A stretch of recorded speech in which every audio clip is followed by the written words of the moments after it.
right. So, like the saying says, a picture is worth 1,000 words.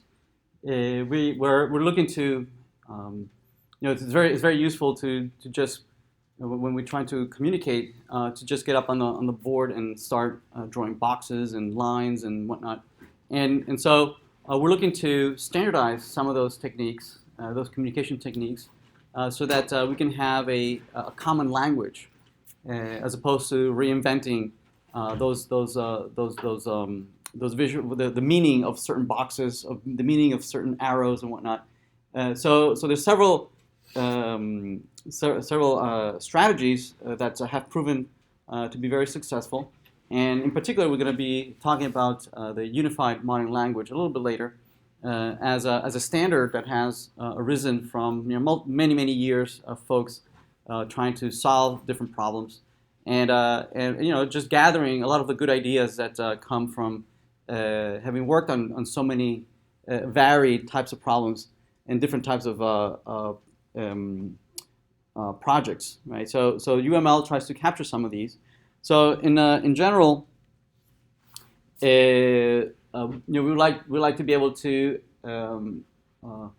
use various strategies such as diagrams and prose, just plain old just English prose, and like to be able to capture our own representation of reality into a simplified set of models.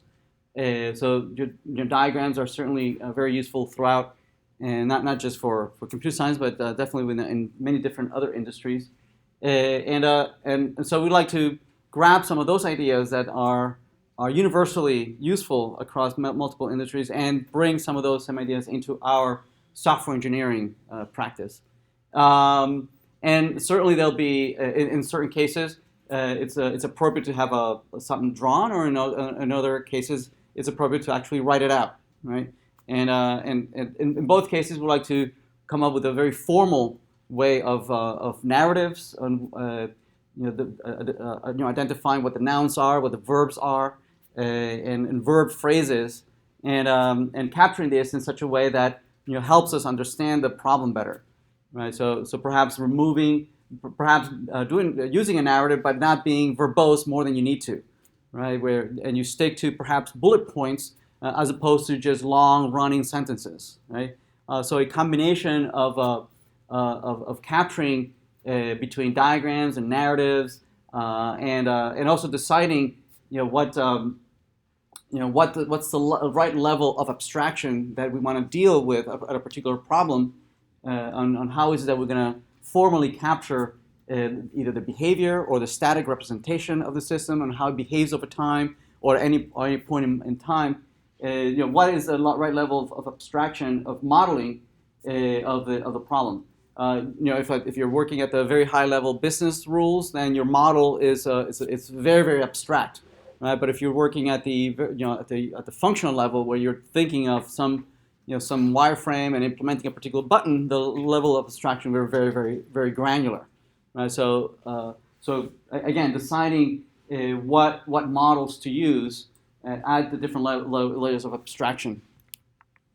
So there's quite a few visual modeling language out there. Some of them are very specific to the domain.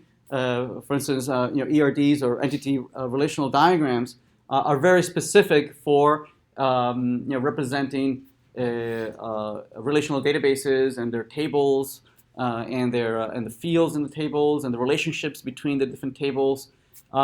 But so they're very specific to that particular domain. Now there's some other diagrams that are more general purpose, right? That can be used not only for data modeling, but can be also used for relating how the data evolves over time. What are the different events that impinge on all the different events that need to be handled by the system, and how those events cause a transition of the system from one state to the other. And UML, in particular, is a general purpose language that allows you to capture all these aspects of the systems, right?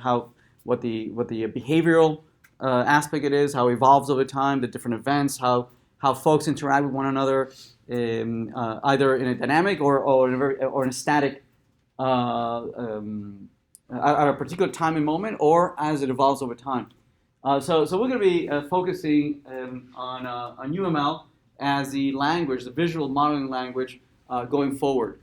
First, we'll use it to capture the use cases, where we'll identify who the actors are and how those actors interact with the system and the various different goals that they want to achieve.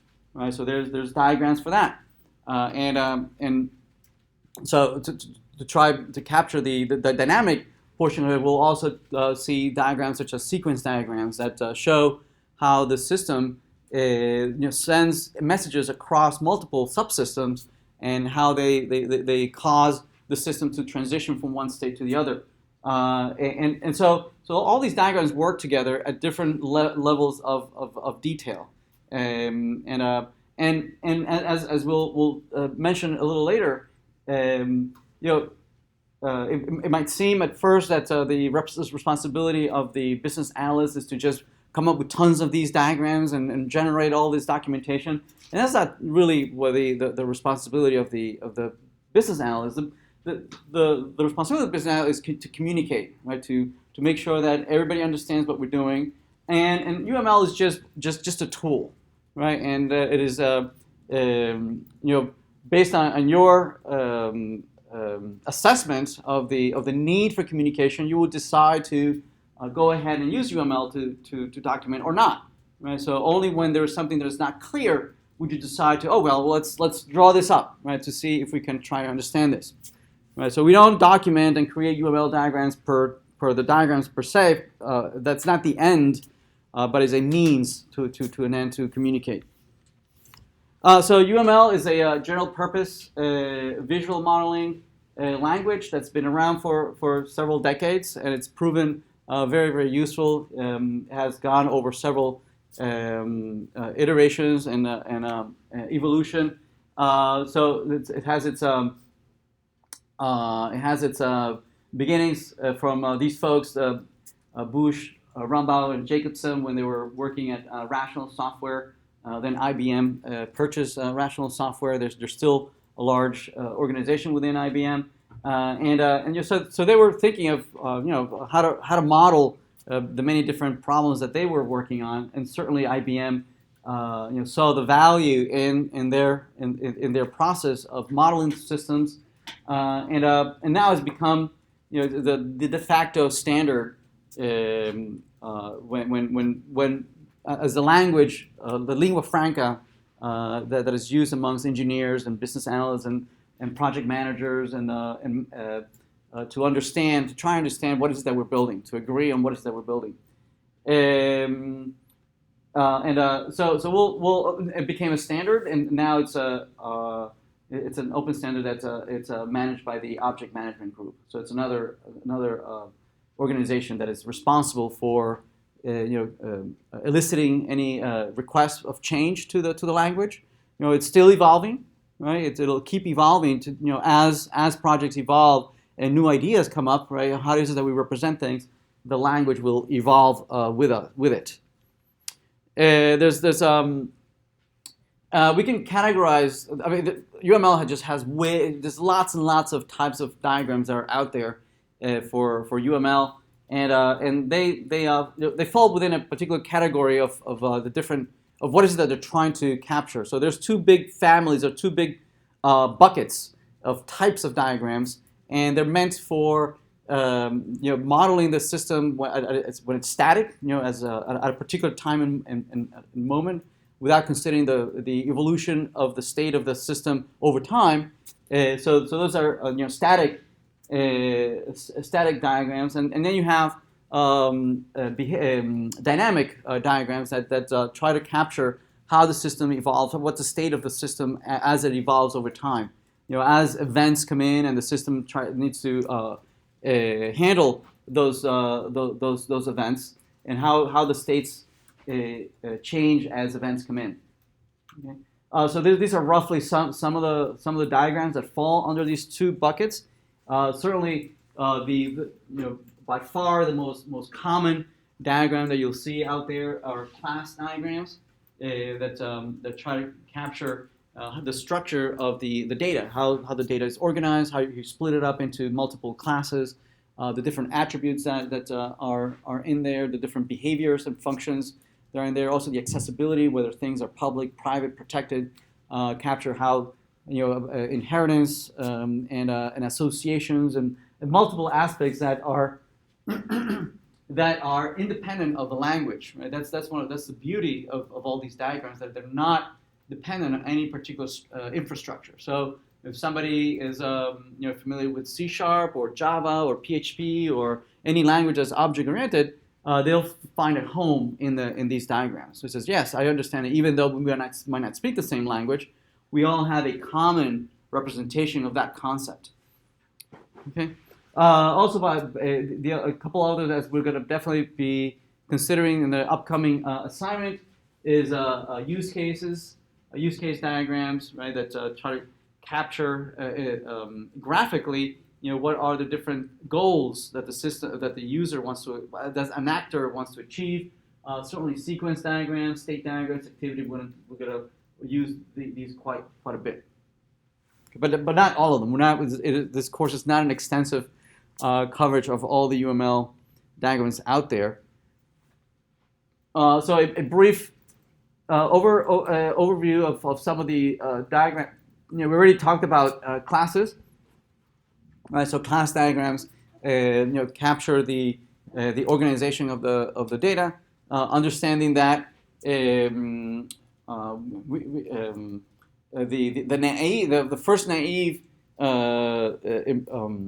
when you go into a project naively and you're not versed in class diagrams and object orientation, a naive designer might consider that, well, everything could be captured in a single worksheet, right? In an Excel spreadsheet, say, yes, and they'll say they might look at a form that is giving out for folks to fill out, right? And the form might have lots of information that folks need to fill out, yes, and it'll mix and match things that are important that describe the client or the person who's filling it out. Plus, it will describe perhaps some other pieces of information that are not particular to the user, but are either describing some product or describing some event or describing some other idea or other concept.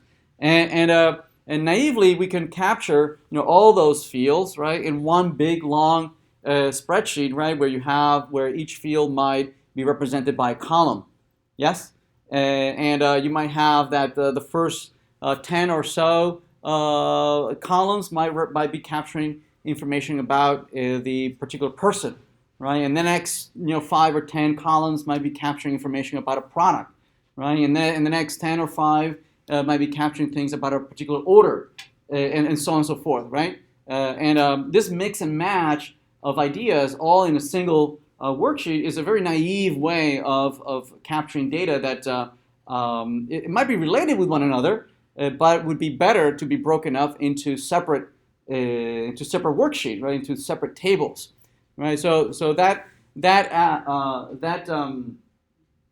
task of deciding, which fields or which nouns go together to describe a particular idea or a particular concept. Is the responsibility of the data analyst, where you might participate also in those discussions. That is designing designing the database or designing the data, and inevitably you would start by creating these class diagrams, right? So it says instead of having it all in one single class, we might decide to have multiple classes, one that describes the client, one that describes orders, one that describes products that aggregate, right, the various nouns that describe that particular concept. And then and also classes capture what the relationships are between clients and products and orders and whatnot, right? That a customer might make many orders, and an order might contain many products, and so on and so forth, right? and a product might be multiple categories, right? And you might have some hierarchy within those products. So class diagrams allows us to capture those concepts.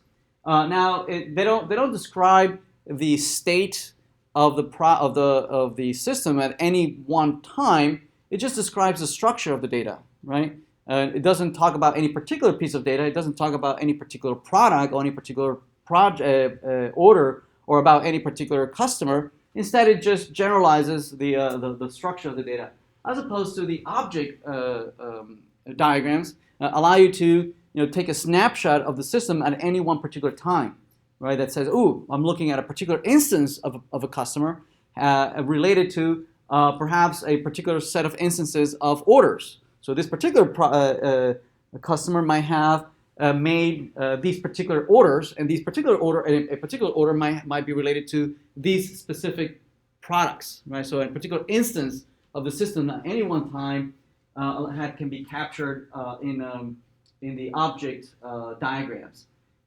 Oftentimes, these classes might be useful to organize them, especially very large, very large projects.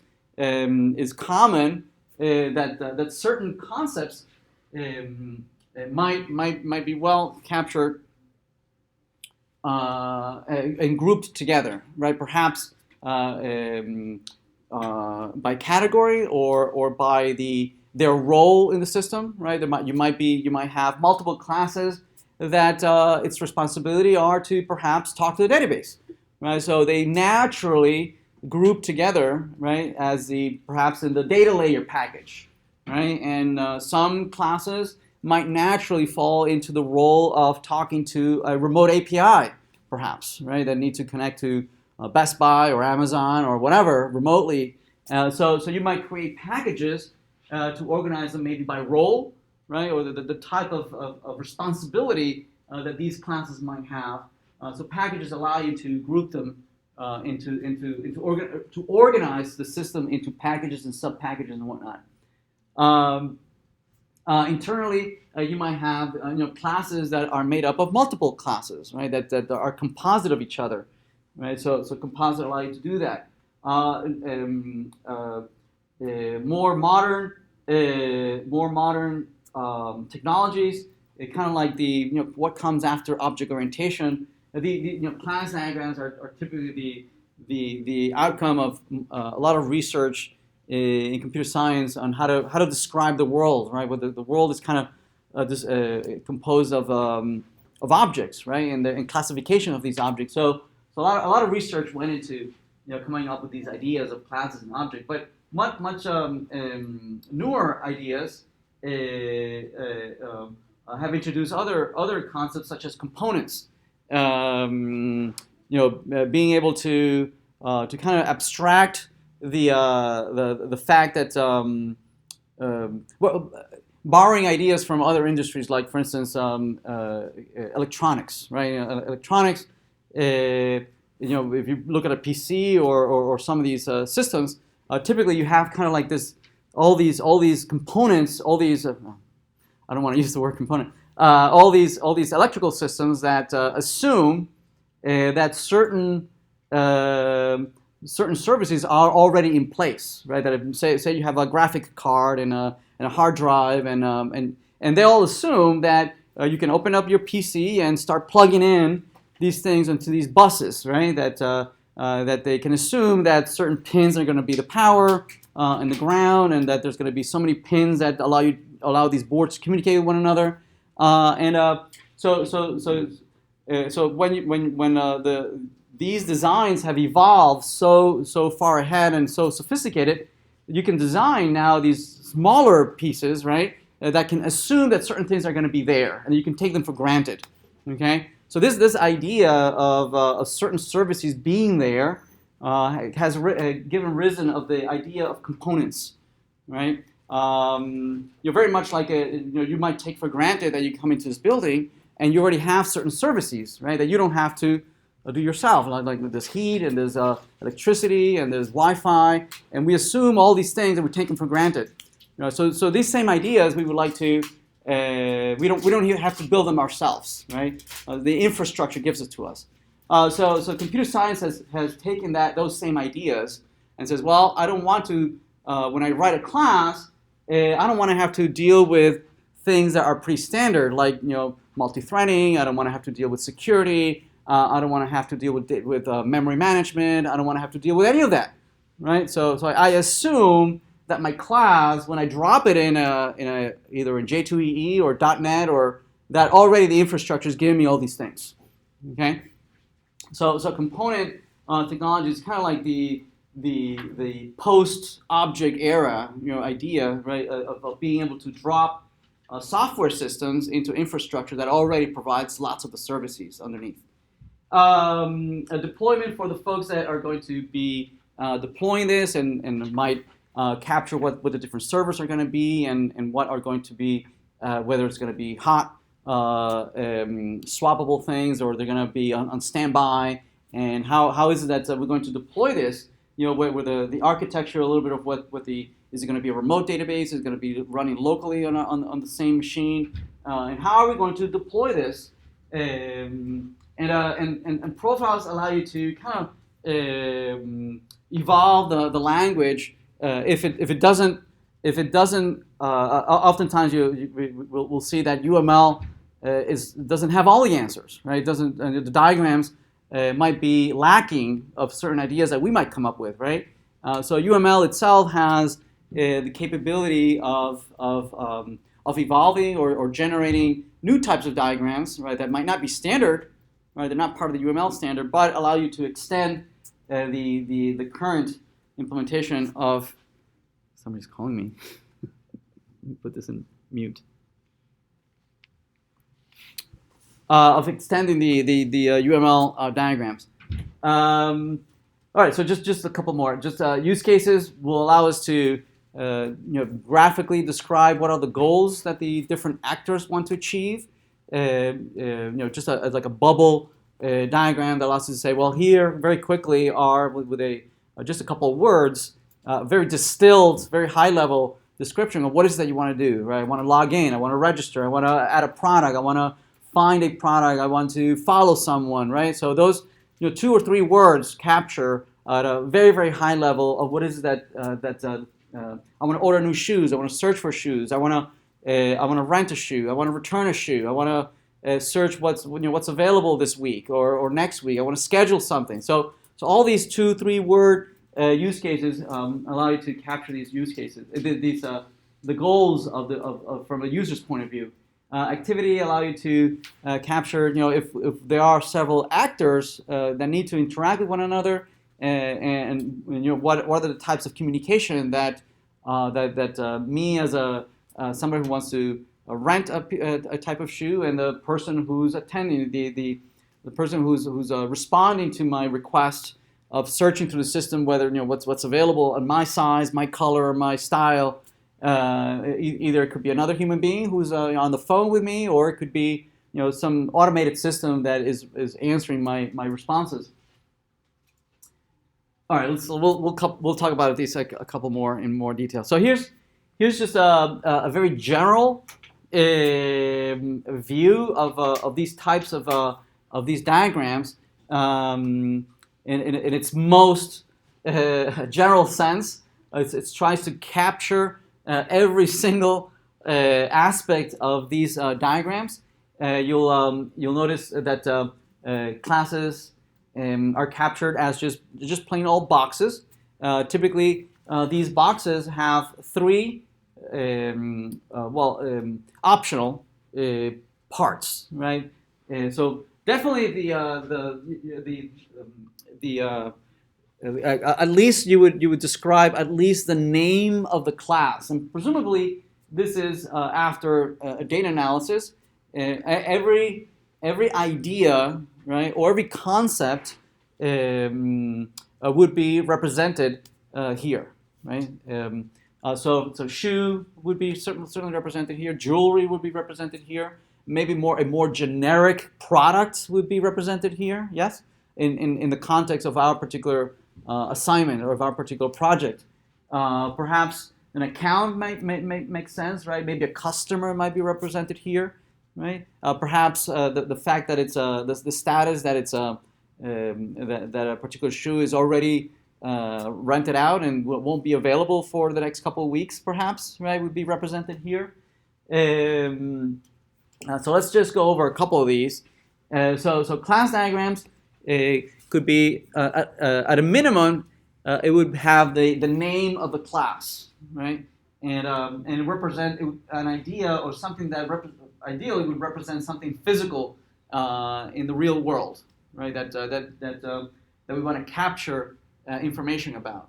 Also, typically it represents that there are many instances that can be classified as a catalog, or many instances that could be classified as a book, or can be as many instances of an author, right? If you can't think more than one instance of something, then it doesn't belong in the class diagram, right? So, for instance, this might be a class diagram for a bookstore, maybe, right? But nowhere do we see a bookstore here, okay?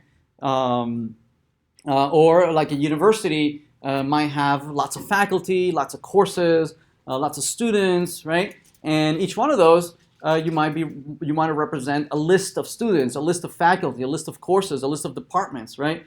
But typically, if you're representing a university, typically you would not have a list of universities, right? So within the domain of trying to model a university, there wouldn't be a class university, yes. But if you are at a higher level, maybe you're the Department of Education, and maybe the Department of Education would like to model a list of universities, then in their databases or in their data model, probably there will be a class of university. Yes? So again, it depends from your particular domain, right? And what is that you're modeling. So typically these represent lists of, right, libraries or accounts or authors of book items. Notice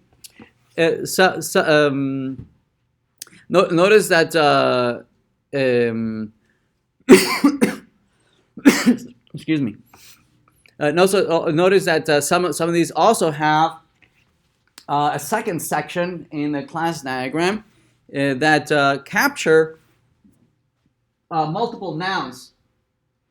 Notice that the book is a noun. Book is a noun.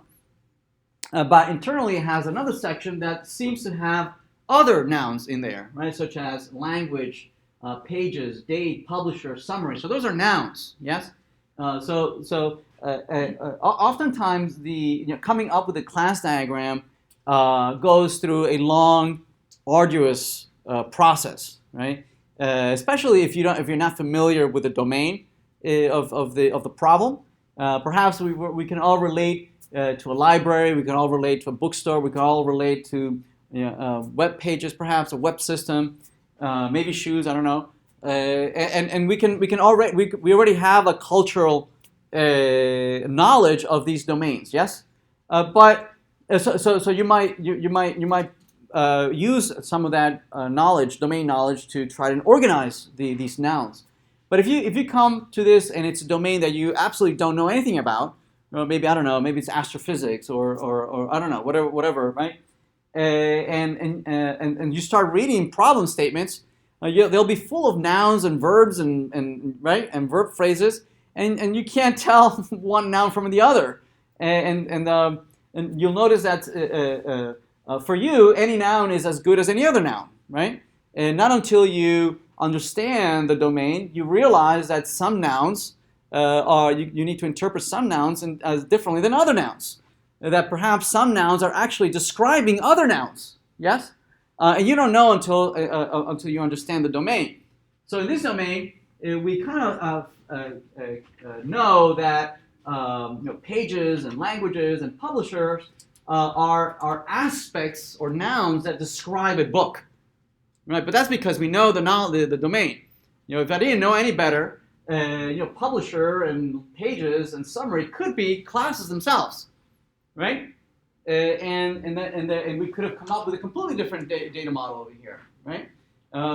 So typically this class diagram at first, when you first are brainstorming and trying to design this, right? You would come to these brainstorming sessions and try to identify all the nouns and all the verbs as in the in your interview process, right? And you write all these narratives and whatnot, and you're underlining all the nouns and all the verbs, right? And those nouns are either going to end up either classes or they're going to end up as attributes of describing those classes, right? It might be too early to know at first, right? So a naive class diagram at its first stage, everything's in a class, right? Everything's a class. You don't know, but as you as you iterate and meet with your business, and the managers will say, no, these nouns actually describe this other thing, right? And you might pull them into as attributes of the class, right? But it's not obvious at first, okay? And it might take multiple iterations at deciding should it be an attribute or should it be a class.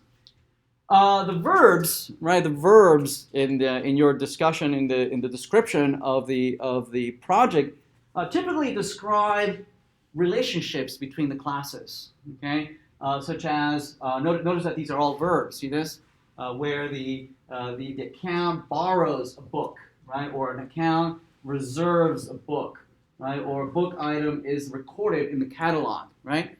So you should go into these meetings, looking for these verb phrases, looking for these verbs, for these nouns, and verbs will typically create a relationship between two nouns. Yeah. Now those are the easier ones where you have a verb and you have two nouns that are related by that verb. The more nuanced relationships are where a verb phrase might actually create a relationship between 2, 3, even 4 different nouns. Those might be a little much harder to capture.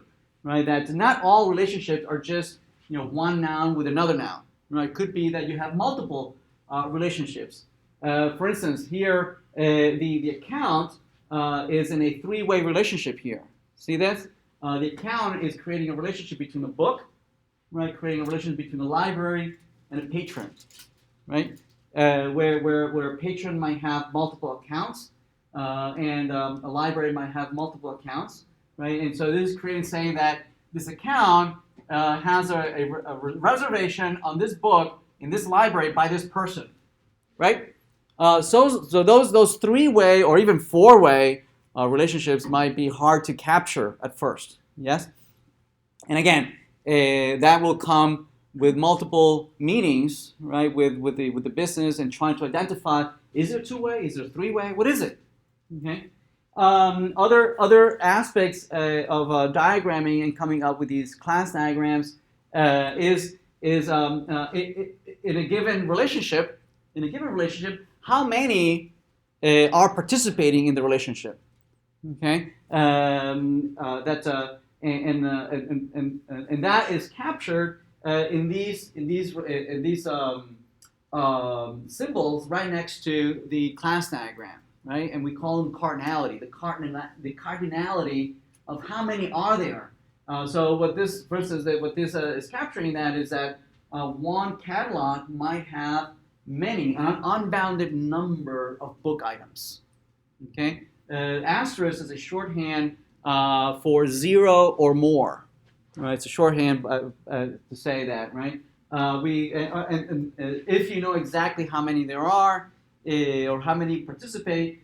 Here we say there's only one catalog having multiple books. Here we have another one. A library might have multiple accounts, 0 or more accounts. An account, a patron might have. If it doesn't say 1, then this means that it could be 0 or 1, right? And that's implied, 0 or 1. And the account, if it doesn't say, typically it would be 0 or more. It's implied. The other thing is that, or if you know that there's going to be 0 or, and over here there could be as little as 0 books, or as many as 12. Right. So you can. So there's a there's a limit saying here that one account can borrow up to 12 books. Right. Or that it can reserve up to 3 books, right? Oftentimes, if there's a very specific direction of the relationship, we additionally add an arrow, right, saying that the relationship goes from right to left or left to right. Okay. Let's see other things here. Something that is not captured here that might not be of interest to business analysts is a third section that is not shown here, right? That would capture also the functions or methods that would be used that capture the behavior. Right? This is only capturing the data that is being that is being stored, right? That we want to keep track of. But developers will be additionally will be interested in to know what functions or methods need to be implemented to support this data. Right? Some of those functions are implied and would not be captured here. For instance, each one of these will have a read or write operation. Right? So there'll be a set tag or set barcode or read or get barcode or set publisher and get publisher and whatnot. A lot of those are implied, right? And you probably not even document them, right? Because those are implied. But if there's specific behavior that you want to capture, it would be captured in this third section that is not shown. Okay. Other things that are not shown here is that that some of these fields, and this again, developers might be more interested in this fact, is that the accessibility of these fields, right? Are these who can access, from outside, from other classes, who can access this data, barcode, tag, is reference only, page numbers, and whatnot, right? So they might add in front of this a plus sign or a minus sign or hash sign, right? To identify that, minus usually means that it's private, meaning that nobody outside of this class can access this data, right? Or plus, meaning it's public, right? That folks outside of the class can access it. Another interesting aspect of class diagrams are generalizations, right? The idea is that certain classes can be classified at a different level of abstraction, right? That you might want to talk about a book in the general sense or in the concrete sense, right? You're talking about something very specific, or you're talking about something more general, right? And so here we have a book, what is called a book base class, although it's italic. Notice that it's italic, so typically that means that it's an abstract class. It means that it doesn't have enough information to represent any particular book, right? Maybe a better example might be, say you have multiple shapes in a drawing diagram, in a drawing program, right? And you have very concrete shapes such as rectangle and circle and triangle and whatnot, and lines. So those are very specific types of shapes, yes? And the drawing system needs to render them, right? Needs to somehow iterate over all the shapes and ask them to render themselves on the screen, okay? So typically, to encode that, to write that, ideally you would like to be able to magically iterate over an abstract set of shapes, right, as opposed to dealing with each individual type of shape, right? So typically the way you capture that is by having an abstract shape, and notice that shapes are so abstract that you can't write it, you can't draw it. If I ask you, draw me a shape, you need more information. You need to tell, well, what type of shape, right? Because otherwise you can't. So that's why what we mean by abstract. That you can't either compute or represent it in any concrete fashion. That you need more information. So generalization allows you to define very generic pieces of information that can then be described in a much more specific. Typically, when you have generalization like this, oftentimes you don't just have one inheritance. Typically, you might have multiple classes that inherit from the same abstract class.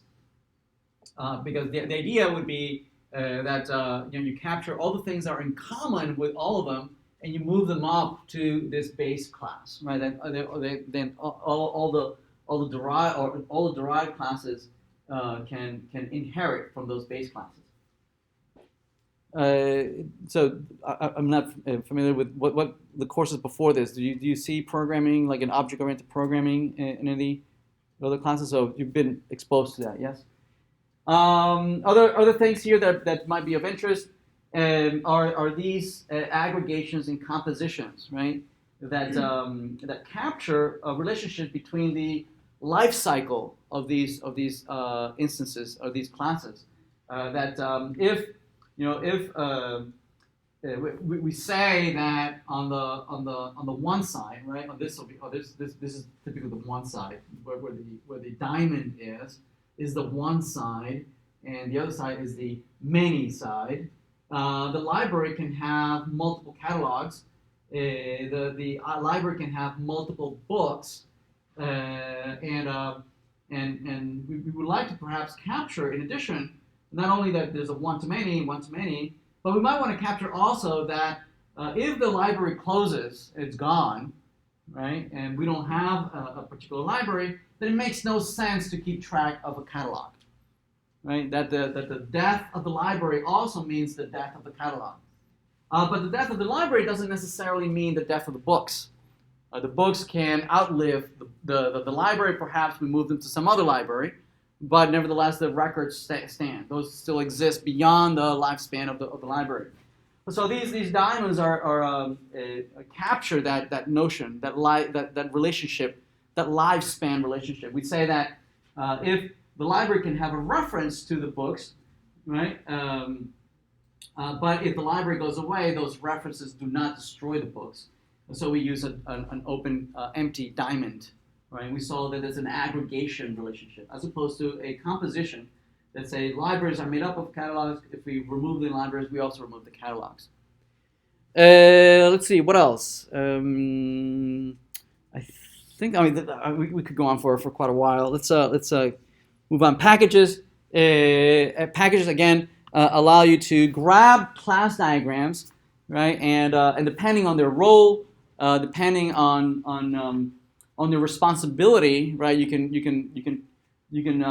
grab them if they naturally fall together, doing something together, and they work nice together. You would package them into a package. So this allows you to kind of be able to group them in a hierarchy of classes, right? That presumably, if you open up this package, you would find multiple classes in there that are working together to implement the shopping cart or to implement the payment. You might have payment. You might have some classes that connect to PayPal, some classes that connect to Apple Pay or whatever Android wallet. So you might have multiple classes here that are specifically interact with the different payment options, right? Same thing, right? You might have multiple implementation in classes that deal with if it's implemented as a web or as a phone or mobile and whatnot. Okay. And you might have packages that are dependent on other packages that need to import those classes from other places. Activity diagrams allow you to capture the interaction between multiple folks, right? If it's only one person that is acting, right, as they add something to the shopping cart, or they pay, or they're trying to return something, you would capture kind of like a state diagram, but it's focused on the activities as opposed to the events. Right? Typically, a state diagram focuses on events that cause the system to go from one state to the next. Right? Instead, this tries to capture what are the different things that the user does. They might generate a whole bunch of events, right? That might change the system state, but this is from the point of view of the user. The user is doing certain things as they go. Right? They log in. They provide payment info. They process the payment. They provide trip info. They get a ticket. They dispense the ticket, and so on and so forth, right? So if it's only one particular aspect, you can just capture it as a bubble, right? And the multiple activities in there, and as a go through multiple activities. You might put some dependencies on other activities. Assuming that you've already logged in, assuming that you have a password. Then let's keep going. I want to model and document how authentication works. If you have multiple users that are interacting, multiple actors that are interacting, you might use a kind of like a fish, multiple lifelines here, where you have each one of the actors participating, like the commuter, the ticket vending, either ticket vending machine, or it could be the ticket vendor on the train, right? This could be an automated system, or it could be an actual human being that you're interacting with, right? In this case, it's a automated ticket vending machine.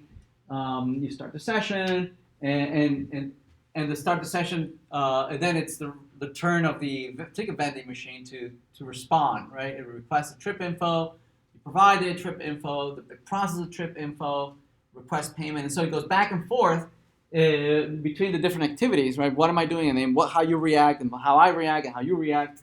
And at some point there might be some decision making, right? Depending on the outcome of the previous step, and you might need to decide to go one way or another. So you have these guards, right? That you represent certain results from a previous state that might take you down one path or another. Right? It might be that if you're paying with card, then that means that there's a third actor here that needs to participate. Presumably some bank or some card payment system that authorizes the card, right, and then goes back and joins in the regular path, to follow the result. If there's any information or exchange of data, we capture it as an interface between the two, like grabbing the ticket or the change and whatnot, and then the start and the end of the activity, right? So again, this is not state transition diagrams. Those are different that you would use as well. Yeah, here are state diagrams where you might need to capture a certain state information about the ticket, maybe, right? You want to see how does the status of the ticket change over time. Perhaps it didn't exist, and then it comes to existence. And then it's activated. So the ticket, you might have the ticket, but it's not. It might have a date assigned to it where the ticket is valid, right? So there might be a different state where it's valid, right? If it's within the range of dates that it's valid, and then it might transition to invalid, right? If it's within outside of that date range, right? And while it's valid, it could transition as being activated. So you might have the ticket, but not until they click it or scan it or whatever, then it might transition into an active state. Yes, and within that active state, when you come off and maybe in the T, right, it might keep track of the amount of money that you might have in that ticket, right, and it might have a balance, and when it reaches a particular balance, then it becomes inactive, right. So you might want to capture, right, the state transition of a particular ticket. Only if it needs more information, and typically this will be the developer will ask these kinds of questions. And it says, do we need to keep track of this? And you would use a state transition diagram to model how a particular piece of information transitions between multiple states. Here, let's see. This is a state transition diagram of a person interacting with a bank ATM. It might be initially it might be off, and then it goes and transitions to on. Right, you turn it on, and it goes into a state of testing itself, runs some diagnostics, and it could either transition to failure. Or it might transition to say, I'm good, I'm idle, waiting for someone to interact with me. up until somebody turns me off and I go back to off. As the user comes in and they insert their card, it goes into a sub-state state diagram. This could be represented right here, embedded, inline, or it could be represented as as just one single bubble here, right? Using this symbol over here. This symbol says that there is a sub-state diagram. There's another whole bunch of states over here that I'm representing as a single bubble. So this whole thing over here could have been just captured as a single, as a single state or substate with this diagram. And somebody maybe double-click it and navigates into the subsystem, right, in the substate. Yes? But here we've decided to document it, embed it right here in line. If you put the card, and assuming that either you read the card and you're able to transition, you authenticate the customer. Again, this is a substate, right? It has multiple stating there. As you type in the numbers and you press enter or you cancel or whatever, right? So there might be multiple states here. There might be another 5, 10 states under here, right? As you press the buttons and say enter, cancel, or whatnot. If it's successful, you then select the transaction, and then you handle that transaction, whether it's withdrawal, deposit, and pending transaction. This again, the details are not shown here. Maybe it's documented in a separate document, and then you're done.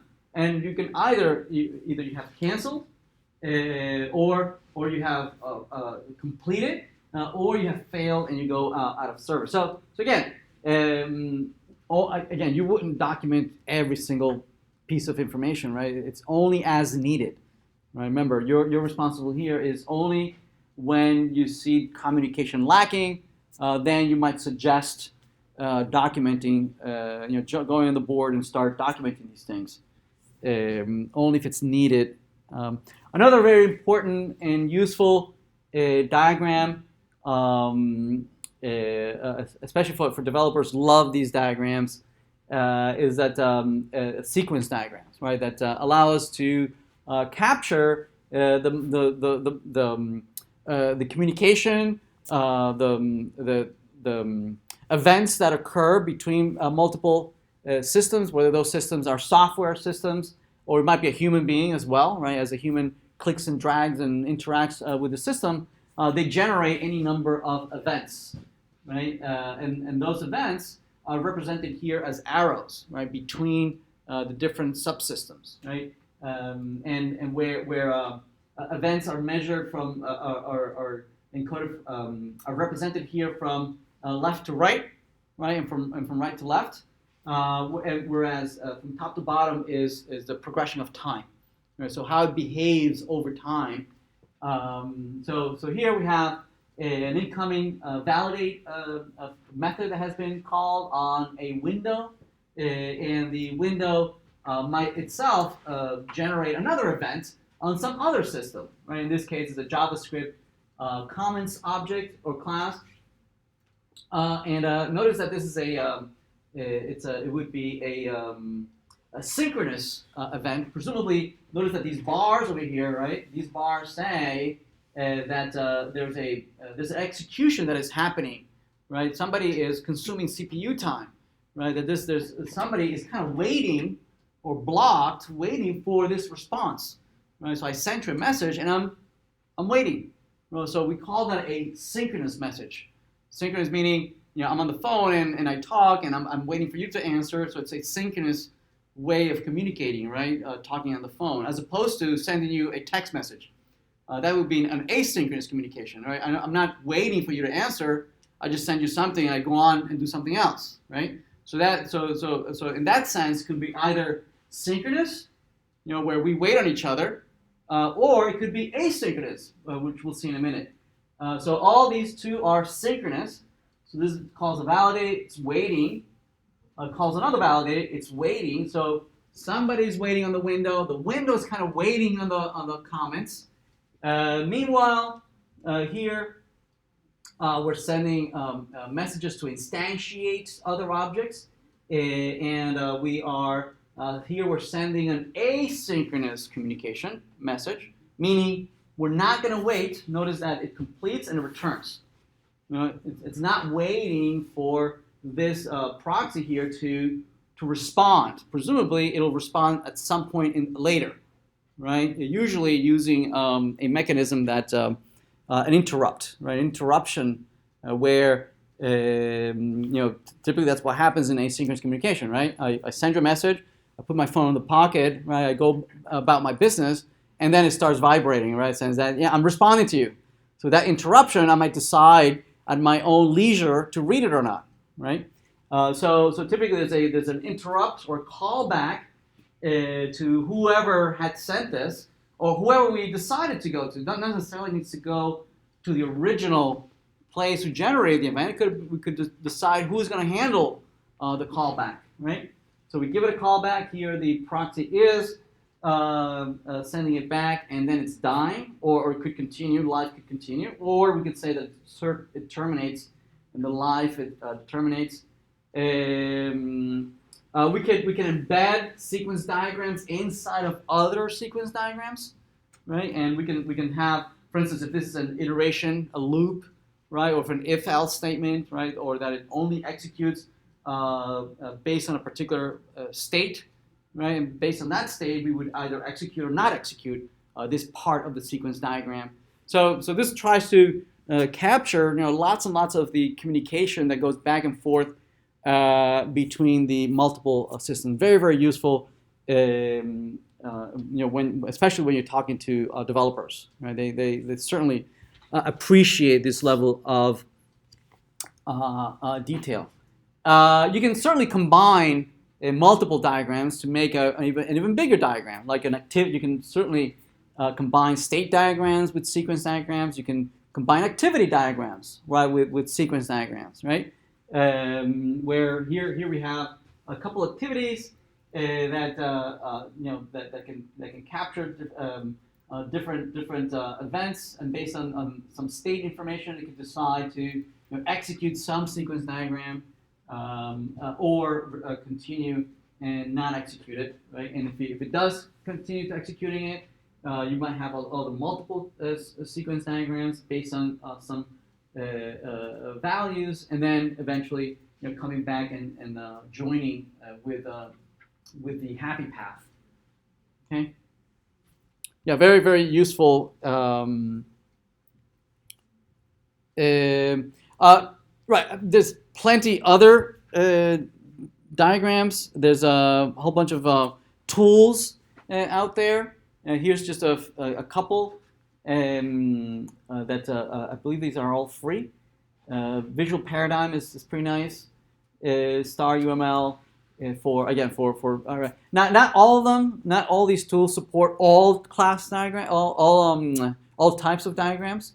I know Visual Paradigm is pretty good at supporting the entire family of diagrams. So I suggest you can take a look at them and download, install them, and just play around with them. Some low cost tools. One of the tools really are very, very powerful and very, very costly. In that you can generate these diagrams and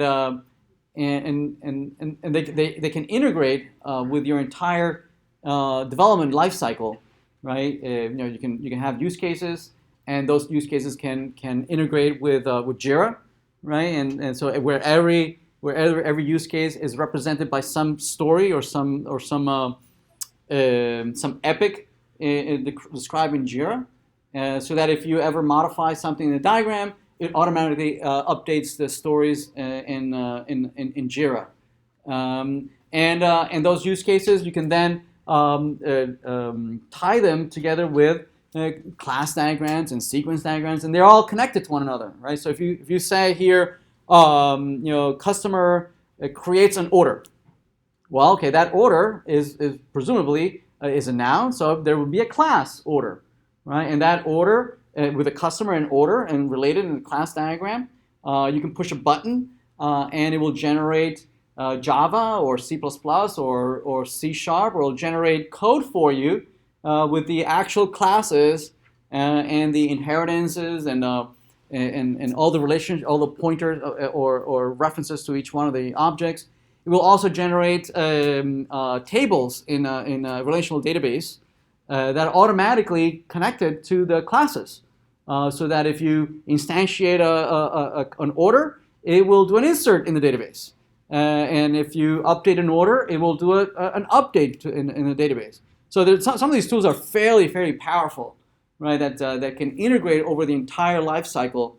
And if you commit, in GitHub or any source control, and for a particular story, it will update the story. It will say what state is it in progress, whether it's ready for QA or UAT. It's very powerful, some of these tools, but they're fairly expensive. Certainly there's enterprise class tools. Certainly one of the more expensive and fully realized tools is Rational Architect. That's one of the more powerful tools out there. Very expensive. So all these diagrams and all these documentation are going to be various artifacts that are going to feed into a requirements package, right? And we'll come back to a requirements package. There are different sections of a pretty standard contents in them, and we'll come back to discuss what you might want to put in a requirements package. But certainly documentation of this data model and interfaces and prototypes and whatnot.